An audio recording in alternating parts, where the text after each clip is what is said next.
some of the terms used by politicians. They speak, of course, with great caution because they must take care not to actually say anything. Proof of this, according to their own words, is that they don't actually say things, they indicate them. As I indicated yesterday, and as the president indicated to me, but sometimes they don't indicate, they suggest. Let me suggest that as I indicated yesterday,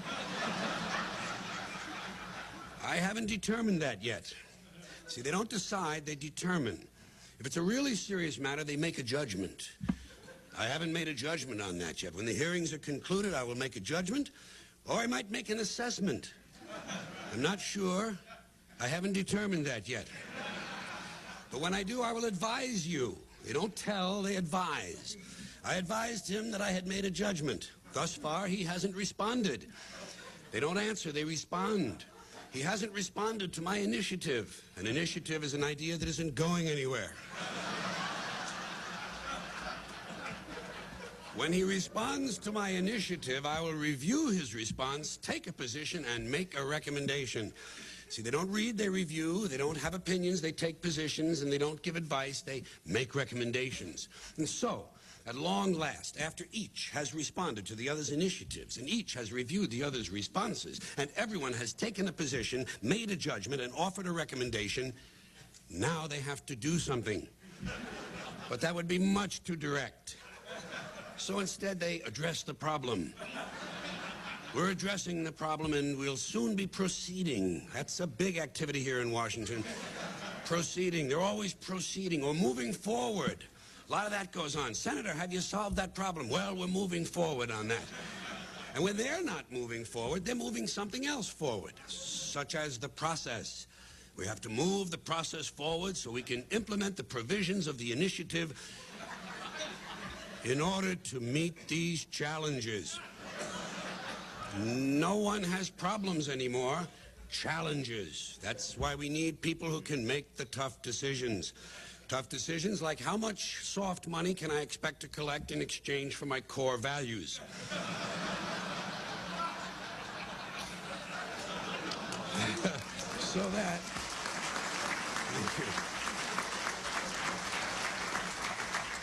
So that I can continue my work in government. Of course, no politician would admit to such a lowly station as working in government, serving the nation.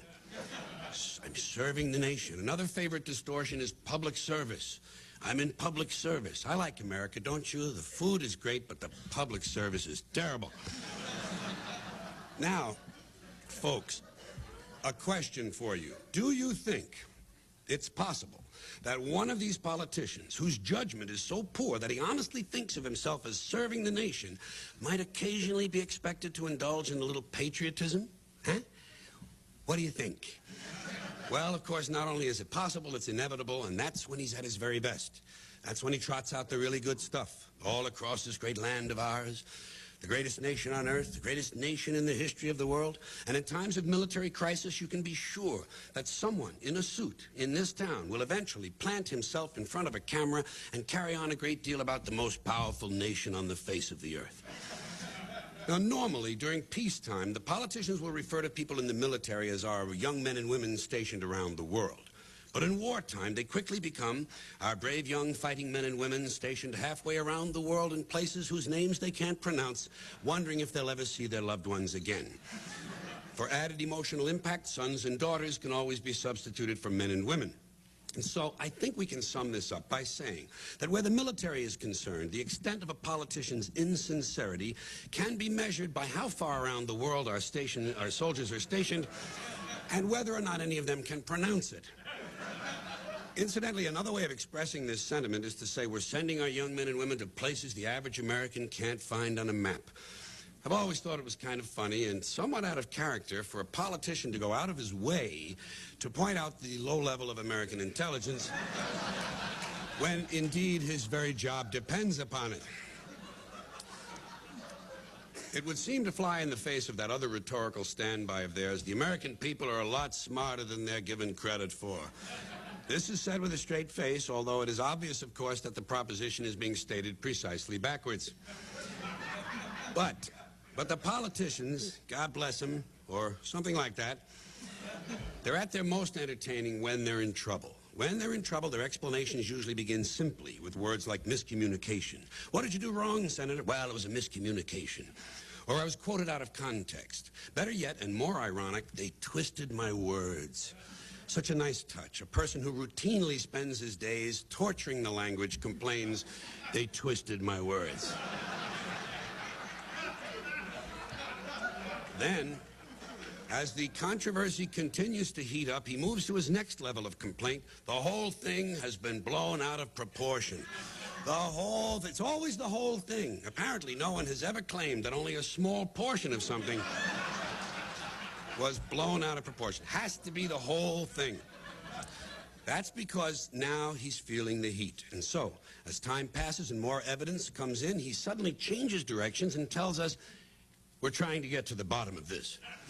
Now he's on the side of law and order. It's jiu-jitsu, really. We're trying to get to the bottom of this so we can get the facts out to the American people. That's always a nice touch, American people. In fact, at this point, he might even say, I'm willing to trust in the fairness of the American people. Clearly, he's preparing us for something. And so, when finally all the facts come out and our subject seems quite guilty, he employs that sublime use of the passive voice, mistakes were made. Mistakes were made, don't look at me, probably someone in my office. Things are moving faster now. Mistakes were made is rapidly overtaken by there is no evidence. No one has proven anything. Eventually I will be exonerated. I have faith in the American judicial system and that certain sign that things are closing in. Whatever happened to innocent until proven guilty? Whatever happened? Well, yeah. Well, he's about to find out. And we know this must be true because the next thing we hear from him is, I just want to put this thing behind me and get on with my life. I just want to put this behind me. That's an expression we hear a lot these days in all walks of life. From people in all walks of life. Usually the person in question has committed some unspeakable act.